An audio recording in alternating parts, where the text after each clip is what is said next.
a LitHub Radio podcast.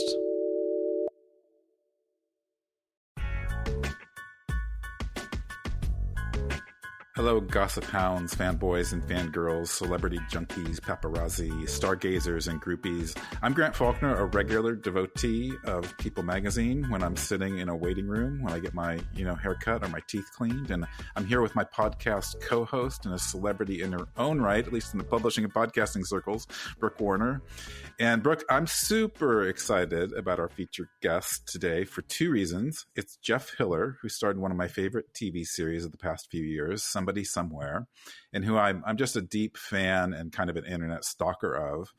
And then two, I know you have a lot of feelings and thoughts about the celebrity memoir in general, which you've mentioned here and there, but we've never devoted a show to the celebrity memoir. So I think we should do that now because the celebrity memoir has a significant place in our culture, a growing place in our culture, and it's kind of a subgenre unto itself. So let's start though by fanning Jeff a little first, because I know we both like Somebody Somewhere a lot, and him in particular. And I also know that we occasionally have a guest on who we want to be best friends with, and I feel like that with Jeff. I'm actually gonna ask him if I can intern for him for free. But seriously, I like him so much that I've actually been nervous all week to have him on. What are your thoughts on Jeff and the show that made him at least a little bit famous, Somebody Somewhere?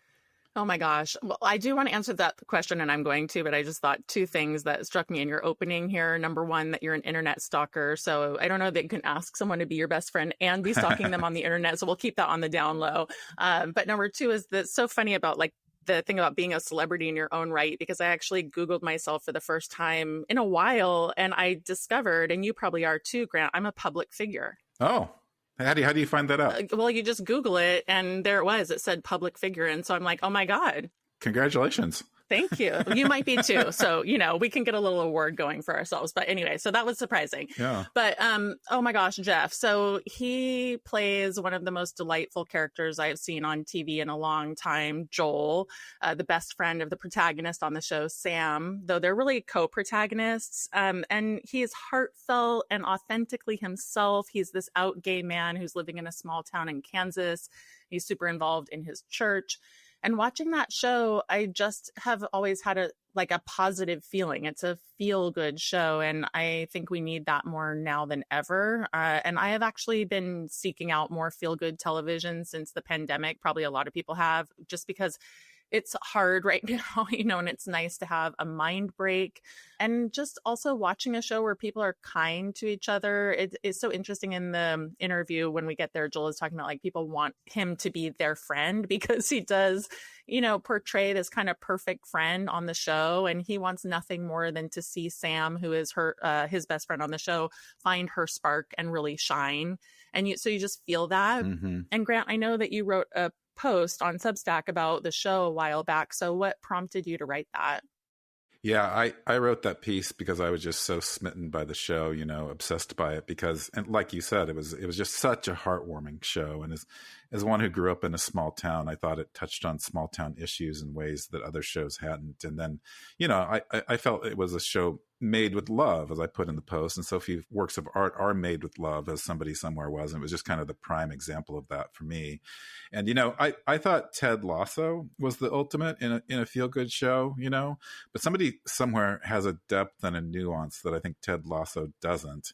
And also Schitt's Creek is oftentimes mentioned as another comp for Somebody Somewhere. Critic Vulture defines Somebody Somewhere as being a less formulaic, less sentimental, more grounded, and much sadder version of Schitt's Creek. And it certainly echoes Schitt's Creek in celebrating small-town quirks and kooks, but it's about something more. It's about this bigness of our yearning and our aching creative souls, and what a difficult matter it is for us to find belonging and to express ourselves, especially if you're different in a small town. And as one who grew up different in a small town, I just really related to it on that level, especially the friendship of Sam, which is played by Bridget Everett, and then Joel, which is played by Jeff. And the two of them together, my God, they're as friends. It's just one of the most life-affirming things I've experienced in a long time. Yeah, I agree completely. And, it's the show that leads to this new memoir actress of a certain age, which I think this is our first like truly celebrity memoir guest. We don't interview actors on this show. And like you said, I have a lot of feelings and thoughts about celebrity memoirs that I can get into later. I mean, there are a lot of celebrity memoirs. I think to myself, oh, I should read that one. Notably Prince Harry, Britney Spears, and Barbara Streisand. But I didn't read any of them. I just read about them, right? Right. And then one celebrity memoirist actress who I would actually really love to have on the show is Jeanette McCurdy, who wrote I'm Glad My Mother Died. I think she's gotten a lot of attention, and a lot of memoirists have been very inspired by, just her willingness to take on that topic. Mm-hmm. Well, now maybe we can kind of work up to Jeanette. Yeah. I mean, now that we have Jeff, we can just say like, hey, our celebrity credentials are growing. Exactly. They totally are. Yeah. Well, it's funny because his book is a celebrity memoir, and Jeff confesses his love of the celebrity memoir genre because he's literally read hundreds of them, and he playfully refers to them throughout this memoir, especially as a way to explore aging and celebrity status, because he's very much on the outside of those conventions. But what I found so satisfying as a fan of his in the show is how his memoir, in many ways, it's not really a celebrity memoir. It's really about this actor with unconventional looks and no connections, who was bullied as a kid and uncomfortable coming out as gay in the Bible Belt. And then after a lifetime of struggle, he kind of miraculously finds the perfect role for himself because it allows him to show his values and his humanity and his identity and really show a different side of small town life as well. And I think that's important, especially important in Trump's America right now. And, Jeff and his friends, characters in the show and the role the show takes on to explore small town life. And, our culture tends to look down on small town life as unsophisticated and boring and full of narrow-minded yokels. But so much of the show's drama revolves around its characters, their creativity and their need to express themselves. And the show doesn't ridicule their artistic endeavors or diminish them in any ways. It easily could, because the characters aren't always good. They're not like singing wonderful operas or anything. They just want to make things and put their voice into the world. And I just found a sweetness in that, a reassuring sweetness and a celebration of doing art as an amateur, just for the love and joy of it. And that's how we should all make art. And I think in another person's hands, somebody somewhere would ridicule the small townness of the people, but it actually elevates their characters by granting them their humanity and their creative drive and their need to take singing lessons and start wedding planning businesses and write love songs for new boyfriends. So when I first watched it last fall, I got to admit, I took a refuge in it. I just binge watched it because I was feeling so troubled about the world. And it's only 3 seasons, unfortunately, but it touched, so many people so deeply that I actually thought the TV executives would bring it back. I keep waiting for that, but it's not happening. It was just this wonderful spot of gentleness in our world and a show about connection in a world that seems depleted of it, makes it a radical show in my mind because it illuminates a humanity that we often overlook. But to return to the topic of celebrity memoirs, I thought it was interesting how Jeff contextualizes himself as a celebrity in a very funny way. He's such a humble guy. And he says he's an actor who has fought his way to the lower middle rung of the ladder, which I thought was a beautiful way to talk about your celebrity.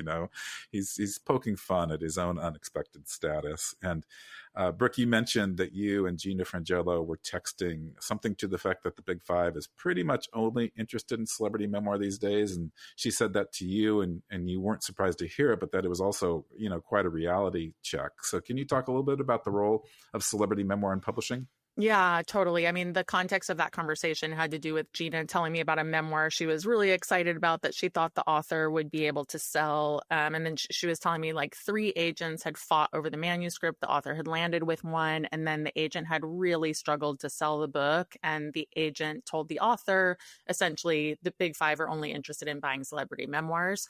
Gina actually said to me, I went back to the text to look, she said, I don't believe this can be true. But unfortunately, I hate to be overly cynical, but I believe it is true. I think big publishers are risk averse. They really want sure bets.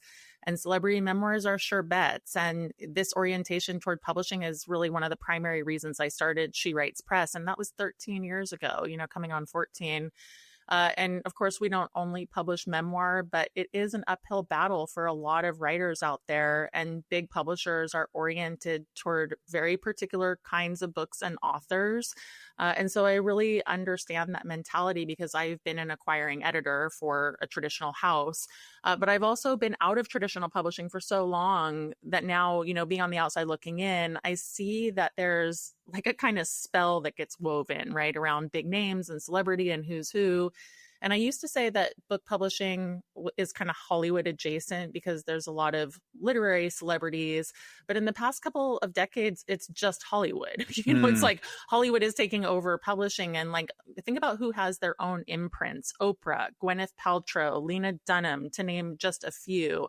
And then to the books that the big houses bring to market, like all these people who are actors who have lifestyle books. And it's really hard for normal people to break in when that's the case. And it's probably why I have such mixed feelings about celebrity memoir. Like, I just feel like Hollywood and the whole celebrity thing has encroached into publishing in such a way that, like I said, it makes it hard for other voices to get heard and amplified. But obviously it's not all distress because, there are places like She Writes Press and other hybrids and alternative publishing that are, just trying to move the tide the other way.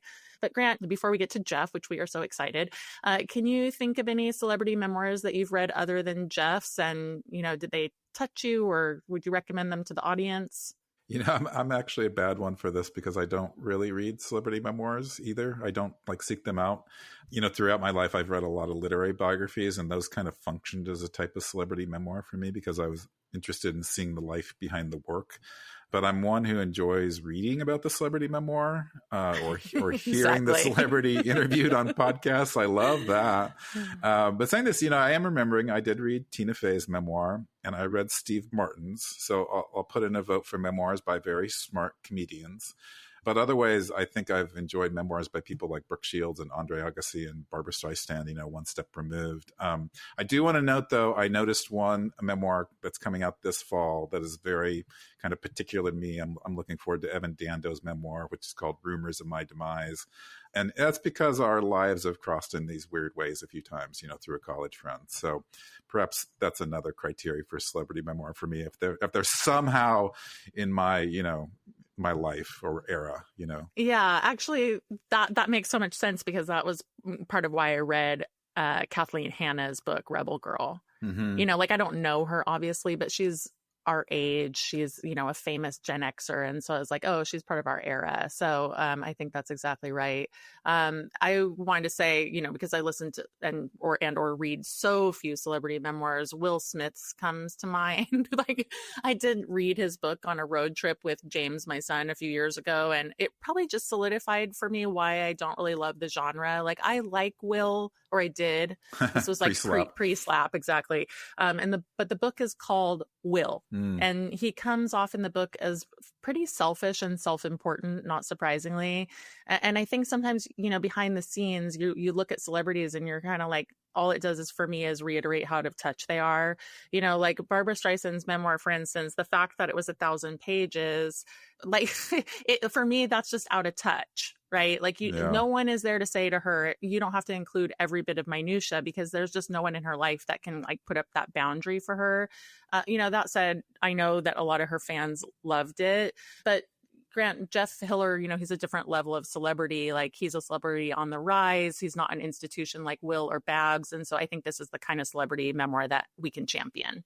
Completely. I do want to champion it because he's not anything like what you just mentioned, and quite the opposite, and unlike other celebrities, Jeff actually had fun with the genre as a form, and he had fun playing with his own celebrity brand on the page, with quotes and his quotes around celebrity. He became a celebrity in his late 40s as well, which gives this book a different angle. So we're going to hear more from Jeff after this very short break.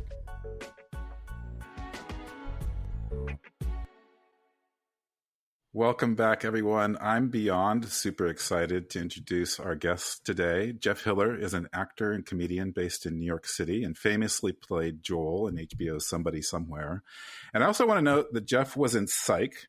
And I know this because my daughter Simone told me that when she watched Somebody Somewhere, she recognized Jeff from Psych, and she wanted me to pass that on. And Jeff also specializes in playing characters in the food service industry.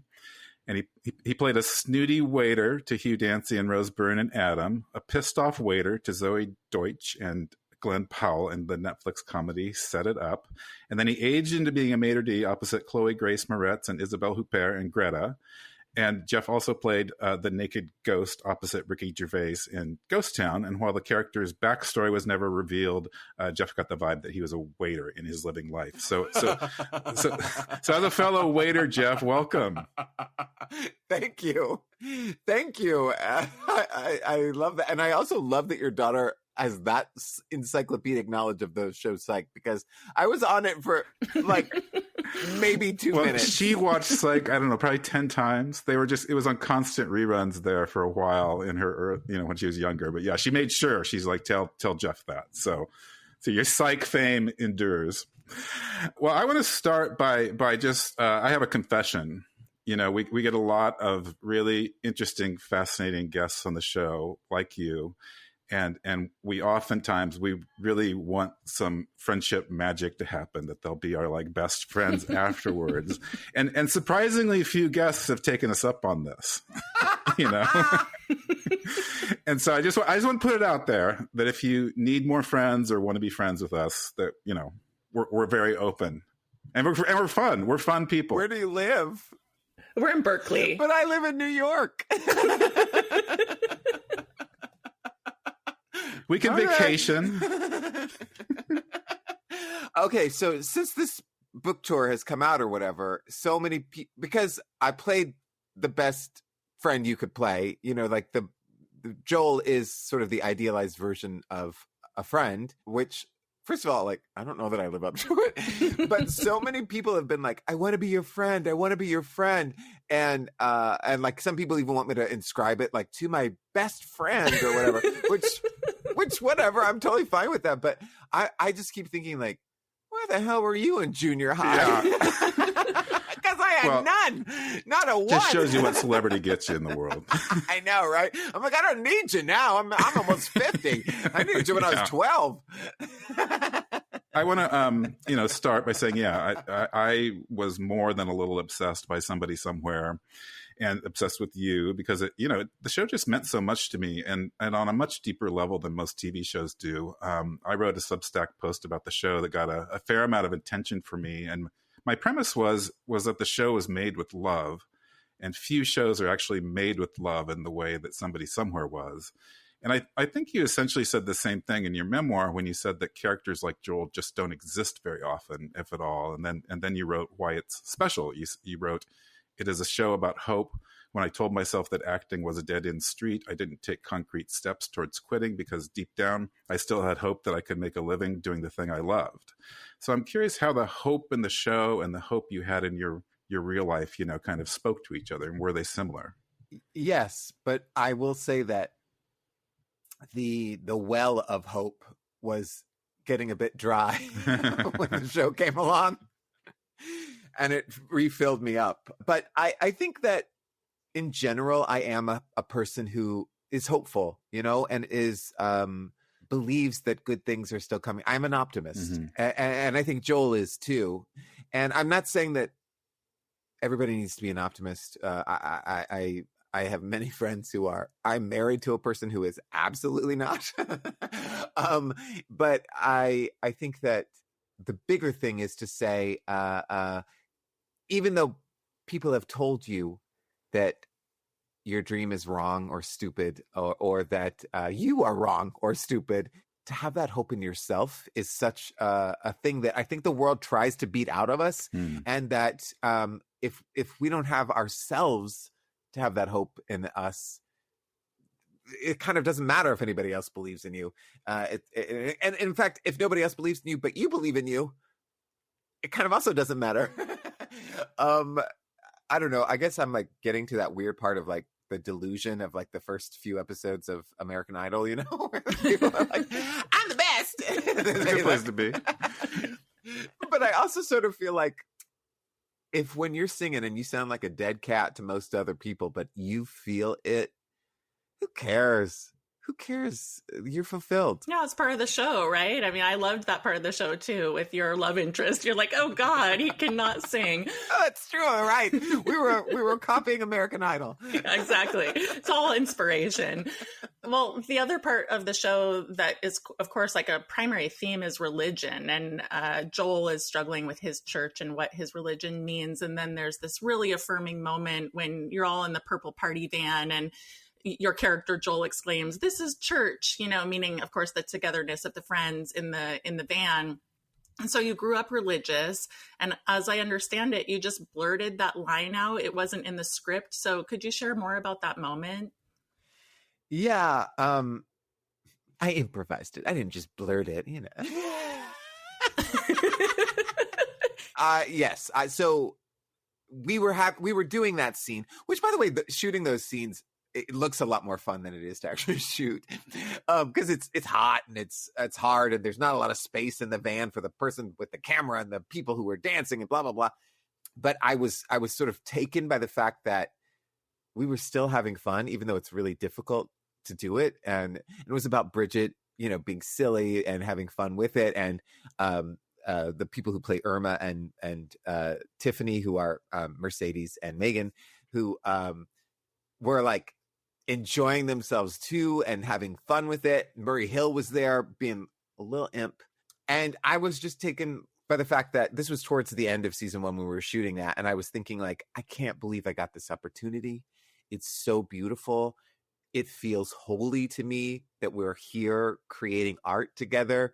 And my character had been talking about issues that he was having with his church. And so I said it kind of quietly. And then Bridget was like, yeah, say that again, yell it. And so I did, because I think that so many people hear the word church and think like, oh, I'm going to suppress you, I'm going to hurt you, I'm going to judge you. And for me, the idea of church, the idea that's sacred and holy, is community and connecting with each other. And so it sounds like I'm real brilliant, but I just blurted it out. But I was kind of like, is it okay if I say this? That's the magic of improv. Yeah, exactly. And editing. Well, Jeff, when I watched the show and read your memoir, it meant a lot to me because I thought a lot about my life, because I grew up in this small town in Iowa in the early 80s, and my brother is gay. And in the first episode, when Sam tells Joel that she didn't remember him from high school, Joel says, "That's all right. No one did, or no one does." And I think my brother was largely invisible growing up as well. But I had one friend who was literally the first person to come out in my town. So this was like 1982, I think. And I think there should be a statue for him for his bravery, because he not only came out, but he came out really loudly. And now I have to say it's heartening, because, I haven't really lived in that town since then, but I noticed that there's a gay youth group in town now, and there was even a pride celebration, which totally surprised me, because like 75% of the county voted for Trump in the last election. But 25% didn't.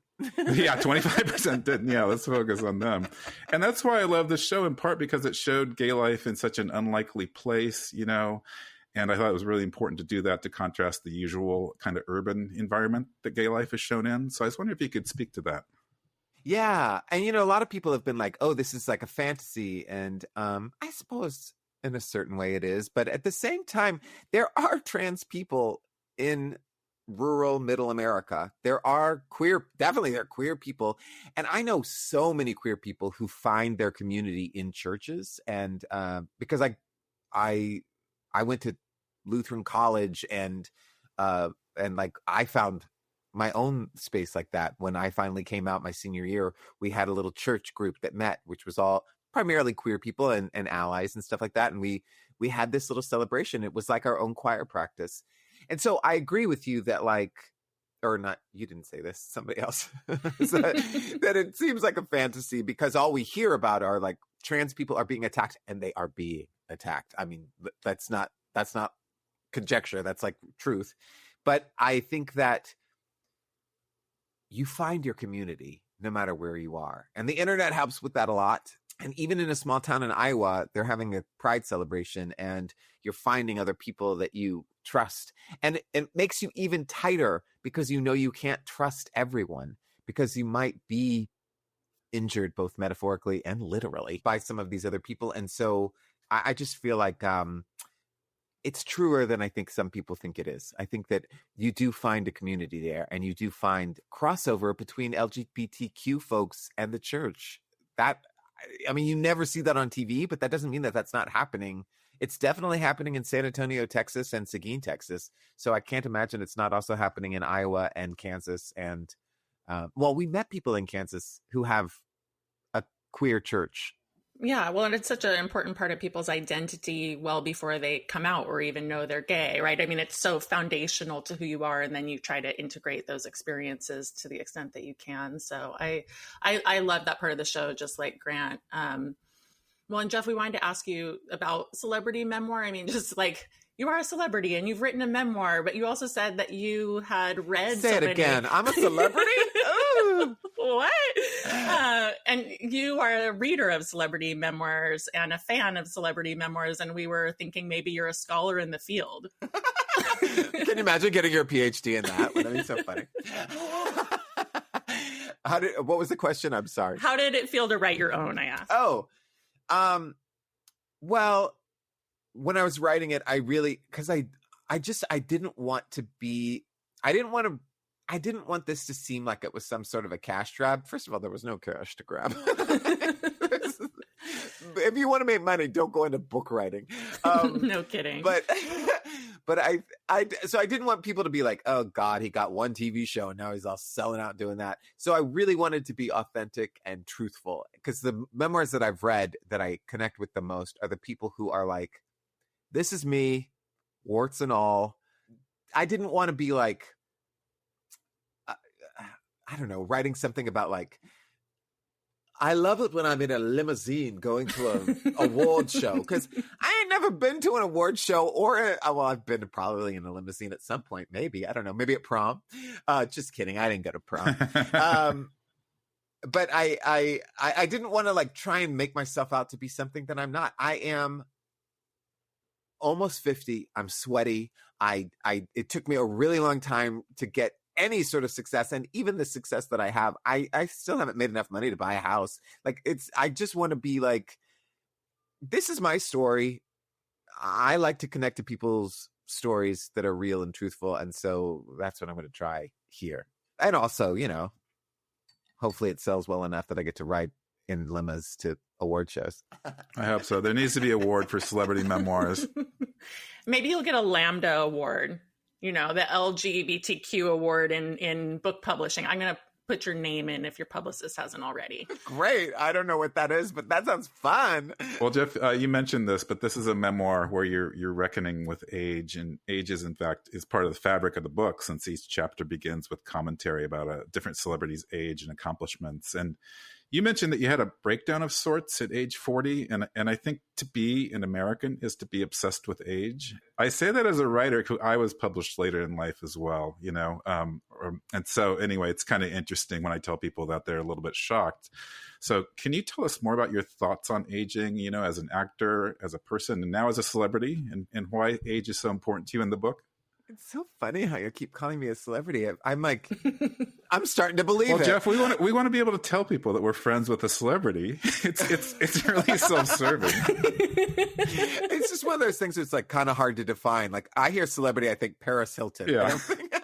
Anyway, it's really interesting to hear you say that to be an American is to be obsessed with age, because I think you're probably really right. I mean, like, yeah, like, French actresses are respected, whereas American actresses are discarded post 40. And it's funny because I always used to hear that, like, you know, people would be like, well, of course, you know, you're in your 40s, so nothing's happening or whatever. I remember Tracy Ullman made a joke about that, and I was like, yeah, but is that really true? And then I started reading these books, and I was like, oh my God, it's really true. And then when I turned 40, here's the really screwed up part. So many of my female friends were dropped by their agents when they turned 40. Wow. I mean, that's screwed up. I was not, but I'm also a character actor, so it's like, you know, maybe there might be an old waiter they need who's slow. But I remember when I turned 40, I had this moment where I was like, wait, there's no top 50 actors you've never heard of under 50 list on BuzzFeed. And that's because they don't care about you anymore. They think if you've gotten this far and haven't had any sort of success, you won't have any sort of success. And so I really got screwed up about it. I really got in my head about it and thought like, I was like mad at myself and embarrassed, really embarrassed, because I remember like on my 40th birthday, we went out for dinner and my husband was like, I'm going to pay. And I was like, I wish I could pay for my own dinner. Not like I wish I could have the opportunity to pay for it, but more like I wish I had the money to pay for it. I'm still there. Yeah, exactly. Yes, exactly. Exactly. And I think you're right that that's America too. That's capitalism, right? Like if you're over 40 and you don't own a house or you don't whatever have this sort of like specific type of success, then you are not worthy. And I have aged out of subscribing to that theory. I am now believing that we are still worthy, even so. There's some freedom in that. I'm 49 too, so I'm right with you. I think I'm excited to turn 50, but I feel like our generation too is kind of small, which is another piece of it. You know, we're a little precious here between the right. And we were told like we need to be slackers when we were in our early 20s. Like they were like. I wish somebody would have told me to save for retirement in my early 20s. I know, right? Oh, they probably did. We didn't. You're listen. right. They probably did. Wait, when are you turning 50? Well, next June. I got 1 year. Oh, that's good. You? 6 months. December. Oh, 6 months. All right. Well, we're going to be sending you a care package. Good. A good friend does. Yes, they do. Well, Jeff, it was interesting for us to read that you not only had to come out about your sexuality, but also as a comedian, not to accommodate an audience. And you wrote, I hadn't been in the closet about my sexuality, but I had been about my comedy, and it was time to come out. I'm here. I'm hilarious. Get used to it. So I love this. Could you tell us a bit more about what it meant to come out as a comedian? First of all, I love that you picked up on that. You're the only person that's asked me about that, and I thought it was a really interesting point too. Bestie! Yeah. Hey, did you hear that, Grant? It's happening, Brooke. It's happening. Collective besties. I did. I was really embarrassed to say that I wanted to be an actor or a comedian because it felt like American Idol. It felt like I was delusional that I thought I could actually do that. And I thought people would be like, oh, how pitiful for you that you think you can actually do that. And so consequently, like I came out to myself as like, I want to perform. And so I was taking classes and doing all these things on the side, but I never spoke about it to anybody else. I never called myself I didn't call myself an actor until I was on Broadway.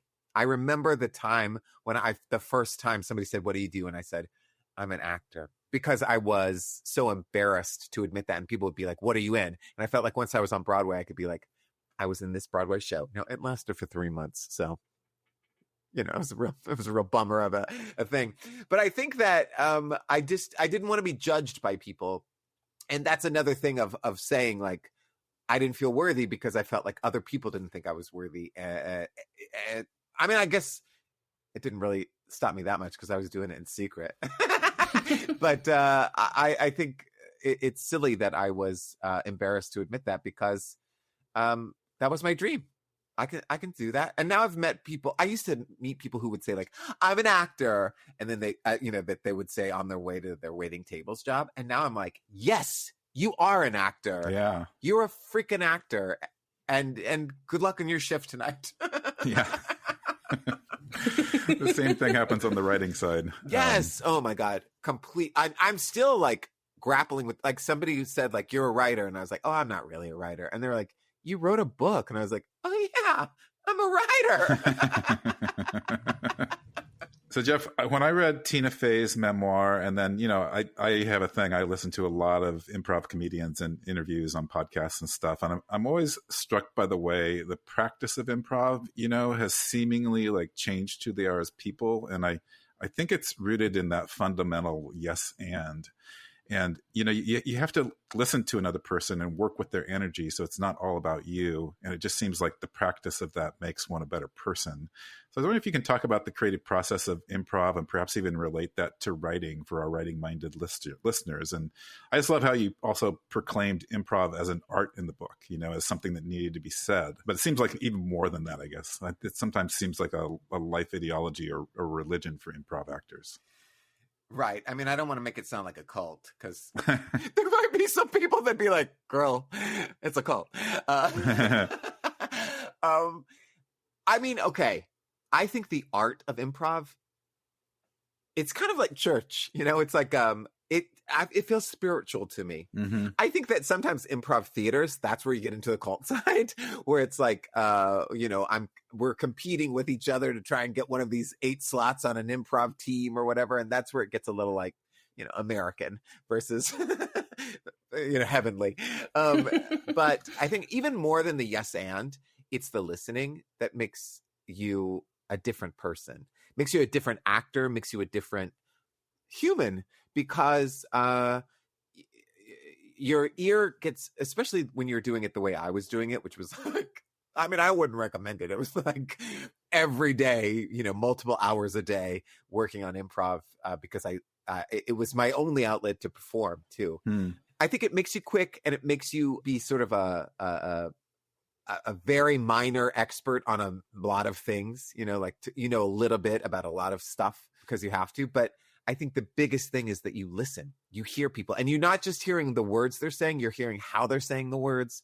You're hearing the inflection, you're hearing their body language. I realize that's a seeing thing, not a hearing thing, but you get my point. And it makes you a better communicator. And I think that's what starts to make you a better human. Now, here's the other thing. I know a lot of improvisers who are not good humans. So it's not a guarantee. Not a guarantee. All right. I forget who said this, but somebody said, because there are all these studies of how writing and reading makes you more compassionate and more sympathetic and all that. But there are a lot of shitty writers in the world, and we're like, what happened to them? So anyway. I know. I mean, yeah, I know. I also have that fear, like how you were saying, like, we want to be your friend or whatever. I have this fear that people will meet me and be like, never meet your heroes. He's awful. Never. That's why I'm always like, what do you need from me? I want to give you what you want, but I don't know what you want.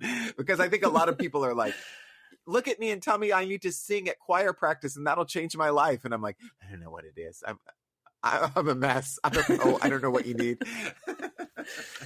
Oh my God, Jeff. Thank you so much for your time. And this interview has been so fun. The most fun, actually, interview I think we've had to date, Grant. Definitely the most fun. And yeah, just lay it on, Brooke. And Delta.com, flights to San Francisco. Thank you so much. You lived up to my perception of Joel. I appreciate that. We'll be right back with today's Book Alley.